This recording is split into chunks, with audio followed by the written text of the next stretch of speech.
Why Venezuelan migrants are so frustrated. Today we discuss.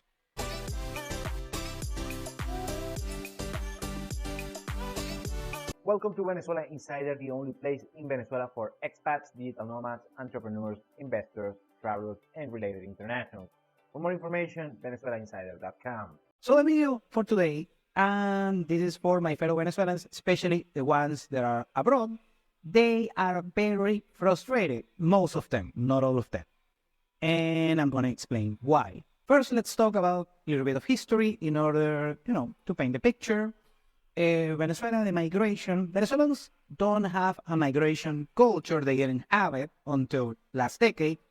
Unlike people from Mexico, from Colombia, from other parts in Latin America, even Argentinians, and also people in other parts, for instance, like India. By the way, shout out to my Hindu followers that I know I have a bunch of them, Chinese people, even people from Western Europe that are accustomed historically in order to migrate to another country in order to have better opportunities. And it's very good for you.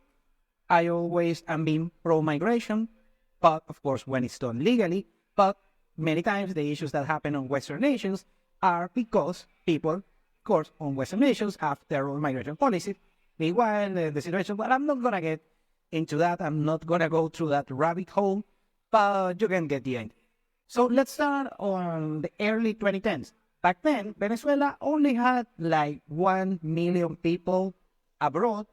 Most of them work on multinationals. They migrated because they were on these institutions of higher education in places like the United States, in Western Europe. They found a job, people got married, and they moved to a third country. I explained also the Venezuelan female passport sisters that, at the moment, we had a very important, significant cohort of Venezuelan females that got married with, a successful Western, and they moved to this particular Western's home country, like Italy, United States, places like that. On early 2010s, the situation, at the moment, we didn't have this particular collapse of GDP that happens between 2013 and 2017 was the worst of the collapse, of the 80% GDP collapse. And of course, that diminished the standards of living for the average Venezuelan. But just before that, Venezuelans, especially the younger ones, had this particular, situation. The status quo was they were not opportunities in order to create wealth from scratch in Venezuela. And this is an important thing as a white-collar educated professional. Something that you have to know about Venezuelans, this happens in many parts, but Venezuela, take it to an extreme, is that regarding the culture, we were told, I'm talking especially my generation, the millennials, the Venezuelan millennials, people from, let's say, 30 years, right now they have 30 years, until 50 years, something of on that particular age cohort, we were told when we were younger that we have to go to college in order to get a degree, and that is what is going to provide for us better socioeconomic opportunities in the future. And that actually did not happen.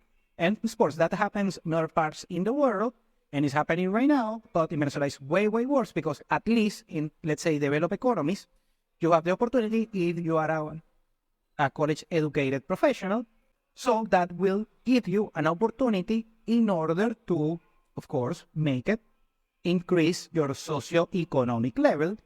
But when these opportunities, they were not simply there. Now, on more developed economies, you have a handful of those particular significant cohort of these particular college graduates in order to access to better job opportunities.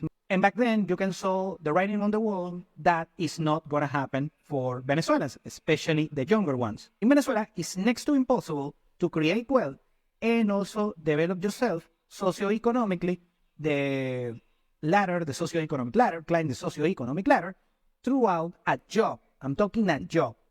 And there are virtually no good jobs in Venezuela. I'm talking as an employee. If you're a self-employed, that's a completely different thing. But back then, you can saw there were not virtually not good jobs, especially for younger people on those days. So they were decided, and I'm talking people that are middle class mostly, looking for opportunities elsewhere. And also, it's a significant cohort of high middle class, even some rich people that fled the country and then tried to improve their standards of living abroad, and that didn't happen. And I'm gonna make, a particular space here to explain what happened to the migration of rich Venezuelans. In most cases, this is just on the cohort of rich Venezuelans. 90% of cases, they did not increase their standards of living because with their income back then here in the country or with their assets, they had a significant standard, a very high standard of living, but that standard of living diminished greatly, but still was a high middle class and high class standard of living.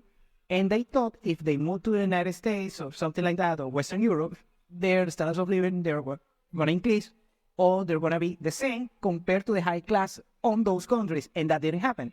So what I saw, and I saw this bunch of cases, that people, high class or high middle class, they moved to a Western country with more better standards of living, and they were not able to replicate it. What happened is rich people migrated to a wealthy nation, and what happened is they got middle class standard of living for that particular nation, but not high class. And this is funny. Meanwhile, there's something amongst the rich, let's say rich class, the high class people, the ones that are not close to the government, by the way. What happened also is that the quote-unquote rich people that stay in the country after, digesting and enduring the hardships of the economic crisis, they had assets, they have businesses and so on. Right now, they are reinvesting on these particular assets and these particular businesses and so on. And right now, today, have way better standards of living compared to the rich Venezuelan migrants on Western nations. Now, what happened afterwards, continuing to, let's say, the average migrant, the Venezuelan migrant, is that the United States was very on board regarding migrating elsewhere, looking for better opportunities. I'm talking right now, we're only talking about mostly middle-class Venezuelans, college-educated, with a decent savings, something of that nature. They started migrating to the United States and Spain, and Western Europe, but mostly Spain, because here's something about the mindset of Venezuelans that they think the two only countries that they have good standards of living are either United States and Canada and Spain and some other Western nations, and you guys know that's not the case. Of course, depending case by case. But they think that Italy have excellent standard of living, and it's not the case. Just an example. Anyway, so they start migrating to these particular countries and looking for opportunities, getting jobs. So what happens? The typical cliche of migrants, they end up working as waiters and gardeners and blue-collar, low-end jobs and so on.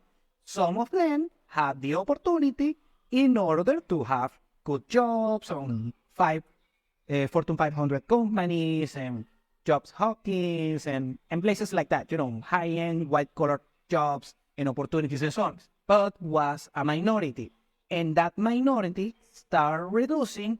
Meanwhile, the Venezuelan migration started increasing. Anyways, when the expectations were not met by reality back then, and what happened is now we're going to 2014, migration exploded on 2014, so the number of migrants increased, still within a handful of locations, the United States. But let's remember, the migration was as draconian as you are seeing right now to the United States. For instance, at that moment, Venezuelans were not migrating using the southern border of the United States to Mexico and Central America and so on. Most of them already had a U.S. tourist visa, and they arrived to the United States by plane, not going, on this very draconian situation on the southern border. Now, keep going the years, and afterwards, a couple of places, they were very popular for migrants, like Panama, because Panama is a developed nation for Latin American standards, but still very few opportunities just for a handful of Venezuelans, I have to say. But for most Venezuelans, the opportunity is just Panama is sadly is just a third world country with a few nice buildings, and has a very decent infrastructure. But Panama is, not a bad place, by the way. I love Panama, but not a big deal. Anyway, well, the migration to Panama was very popular on 2014 and 2015. Afterwards, not anymore, still a very small country. However, we have to talk about 2017. I always tell you, 2017, the worst year of Venezuela, a lot of scarcity, lack of opportunities, pretty much not existent, a lot of depression, and also a lot of political, social turmoil back then. Migration just exploded. And this time was not it was not only middle-class Venezuelans. Lower middle class, lower class, everyone wanted to leave Venezuela. And they increased, they expanded the locations to migrate. Still, many people went to Spain. Remember, a lot of Venezuelans are European descendants, so they have European passports. So mostly to Spain, but they also went to Italy and France and Germany and so on. The migration to the United States increased, but the lower middle class and down, they didn't have a tourist visa. And that's when started to increase the migration of Venezuelans throughout the southern border of the United States. In Canada, we don't have as much. When the migration started, Canada was important, but it's very insignificant for the migration, for the Venezuelan migration. Also started going to other places in Latin America, Brazil, not as much, around 200,000 Venezuelans. Colombia, of course, the neighboring country, is the country that received the most Venezuelans, over 2 million, but a very significant cohort of those 2 million, they were just transiting Colombia. It's not like they stay in Colombia, so it's overreported the number of Venezuelans in Colombia. Argentina was cool. Chile. On 2015, Chile was the big powerhouse of the Venezuelan migration. At the moment, and thanks to Chile, I have to recognize this for Chile, Chile had an excellent migration policy, unlike the United States that has a terrible migration policy. Because Chile, in order to migrate legally to Chile, you only needed a certain criteria, that is being well educated, that Venezuelans, we still are, very well educated. So thanks to being well educated, not having a criminal background, that is very important for Chilean authorities. Funny story, Mike Tyson was refused to enter Chile because he had a criminal background. And well, so funny story. But anyways, Chile only they don't require money or being rich or anything like that. They require only having college degrees, college education, and a clean criminal background. Venezuelans, several hundred thousands of Venezuelans fulfill that particular criteria, a couple of 100,000, let's say. And they migrated easily to Chile, and they became actually very popular over there until the migration starting to get worse, and the lower-end Venezuelans started migrating to Chile, less educated, less well-spoken, less skillful. Of course, they have the white-collar skills and traits and so on, but still, I'm talking, the social interaction was not as good, and that's right now why people in Chile hate Venezuelans. Anyway, also Peru became very important regarding the diaspora of Venezuelans, especially in 2017. Actually, Peru has over 1 million Venezuelans, but they are living right now, the migration trend of Venezuelans is negative in Peru because right now they notice that Peru is Peru. And there are more people Venezuelans fleeing Peru than actually going to Peru. And other parts like Ecuador and Paraguay, not as many. In Argentina, kind of important. I did it myself, actually. But anyways, in 2017, what happened is the standards of living were so low that a place like Peru looked like Dubai for an average Venezuelan. And some people took a shot over there. And, well, the intel that I got from them is Peru is just, I have to say it, less developed Latin American nation, like most Latin American nations.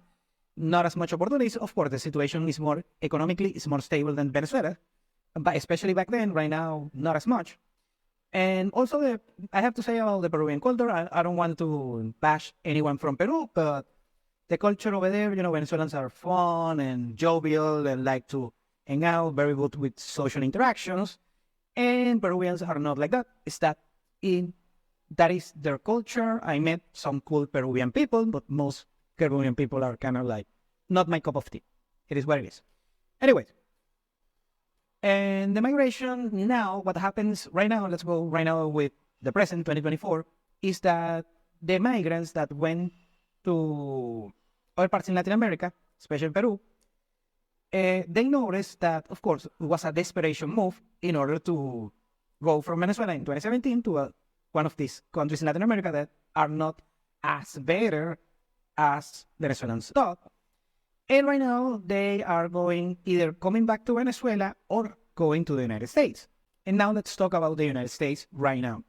What happened is, these very unsuccessful migrants, what happened is that they noticed, Venezuela, they don't want to come to Venezuela. Very good for them. I understand why. And the other thing is they also went to a Latin American less developed economy that, at least in Venezuela, they have their families and friends and network and so on. They don't have a network over there. Except for other Venezuelan migrants. And they notice that the future is not bright on those particular countries because they're Latin American countries. It is what it is. And they decide, you know what? The only country in the mindset of most Venezuelans, the only developed nations where you can have great standards of living is either the United States or Spain. So the people who could fly from other parts of Latin America to Western Europe, they did so. And the other ones, most of them, they went from Peru and Colombia, Chile, places like that, Ecuador, and they went, in some cases, even working throughout the continent in order to reach Mexico and cross using the southern border. Now, we have Venezuelans that straight away migrated, let's say 2022, 2021, those particular years, and migrated, they walk, I'm talking the poorer ones, of course, and they are walking towards the southern border, and they are crossing the U.S. border. But they are a minority compared to the Venezuelans that are actually migrating from third countries in Latin America in order to get to the United States because they think in the United States have the best standards of living. And if you're watching this, it's not exactly the case. I mean, great country, but with a lot of issues, they don't consider those issues. They just go and see what can happen over there. Now, how does it affect these particular issues to the psyche of the average Venezuelan migrant? Of course, depends on the socioeconomic class of these particular migrants. Basically, just for the sake of the conversation, let's divide it on the middle class ones and the lower middle class ones. The middle class ones, people aspirational, very aspirational, college educated, not necessarily all of them, but something like that. And they are very demanding of their expectations of living. And the lower ones that were, just suffering here in the country, they didn't have opportunities, less well-spoken, less well-educated, not only on degrees and college degrees and so on, but also the way that they express, but still very hardworking people, most of them. And they have these two particular cohorts, just a handful of Venezuelans, like I would say a number between 10 and 20% of Venezuelans are actually decently successful abroad, good jobs, some of them good small businesses and so on, but over 80% of Venezuelans are struggling, are barely making ends meet abroad.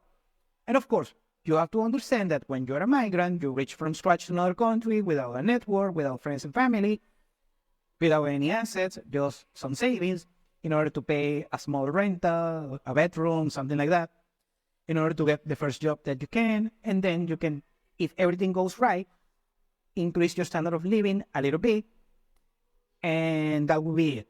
Of course, depends. You have to go case by case, but like 10% of Venezuelans actually are working abroad, most of them in the United States, on a lesser degree in Western Europe, in their careers. For instance, doctors and accountants and engineers, because we have a bunch of STEM degree graduates in this particular migration. And also people who have trades like welding, something like that, that some of them, they were able to find a decent job on those particular endeavors. Now, the main issue, what they are frustrated is, of course, expectations that were not made on the receiving country, especially the United States. Also, you have racism and xenophobia, and of course, that this is not their fault. Many of them, a significant cohort of them, migrated to racist and xenophobic nations, And also, you know that racism and xenophobia comes from usually the lower classes on those respective countries. In Peru, basically most people, from what I can tell, are very racist and xenophobic towards Venezuelans. Also, people from Trinidad and Tobago, they are treated poorly. Venezuelans, we are a migration over there. I mentioned the Peruvians, the people from Ecuador, apparently a very significant cohort of racist and xenophobics. In Chile, it's great. In Argentina, it's not. By the way, shout out to you, people from Argentina, and getting great intel from you, treating my fellow Venezuelans. Very good for you, Argentina. Also in the United States, you have the racists and xenophobics are usually low-class people, very poorly educated. This particular American that is very fat and goes to Walmart with a card and so on, and they only watch either NBC or Fox News, and go both sides of the aisle, Democrats and Republicans, by the way. Poorly educated, poorly well-spoken, this particular cliché of Americans that they cannot point a country on a map, stuff like that, okay? Same thing in Spain. In Spain, it's a lot of racism over there. The Spaniard, I'm not saying the average Spaniard is racist, but like 20 or 30% are racist, xenophobic, and stuff like that, so they treat very poorly the Venezuelans, and so on. You can paint the picture. And they are not acclimated very well to the local society because those particular issues. Also, the terrible migration policies, especially places like the United States. In Spain, it's bureaucratic, but it's way better. And in places like in Latin America, we have way better migration policies than in the United States. Something to keep that in mind. Also, that's very frustrating. But I mean, depends on the case. It was easier, especially Venezuelans received some migration favors and favors for the local authorities in order, because of the dreadful situation. And lastly, I have to explain that the standard of living of Venezuelans have increased slightly on the past 5 to 6 years. And what happens, something that is frustrating, and actually that this is a feel that I have with some of my fellow Venezuelans abroad, is that they think because, we here in Venezuela, we cannot not enjoy life, go to the beach, have a beer on a nice place, anything like that, because we're Venezuelans here. We must be suffering 24/7. It is not the case. Some Venezuelans have decent standards of living, like 20, 30% of them. The other 70%, even in the worst cases, they can find some leisure time in order to enjoy with friends and family. But apparently some other Venezuelans abroad don't like this. And lastly, an issue that I want to address very quickly is the issue with the remittances. Many Venezuelans think that the Venezuelan economy has improved because of the remittances. It's not the case. Venezuelans they send an estimated amount, a little bit over $3 billion on remittances last year. That is less than 4 or 5% of Venezuelan GDP. So we have states, mid-sized states within Venezuela that have bigger economies than just the money that remittances that Venezuelan migrants send to their family here in remittances. Of course, those are very valuable to a significant cohort of the population, especially the elder ones or the tiny ones when a husband leaves the family in order to work abroad and send remittances to the family. Very good for you. If that's your particular case, very good for you. If you're sending remittances to your elder family members. But besides that, it's not thanks to remittances or issues that I discussed a bunch of times here on the channel. So that will be all of how is the situation of Venezuelan migrants abroad. Thank you for watching Venezuela Insider. Please like, share, and subscribe. Follow us on social media. If you want to work with us, VenezuelaInsider.com. Thanks again and have a nice day.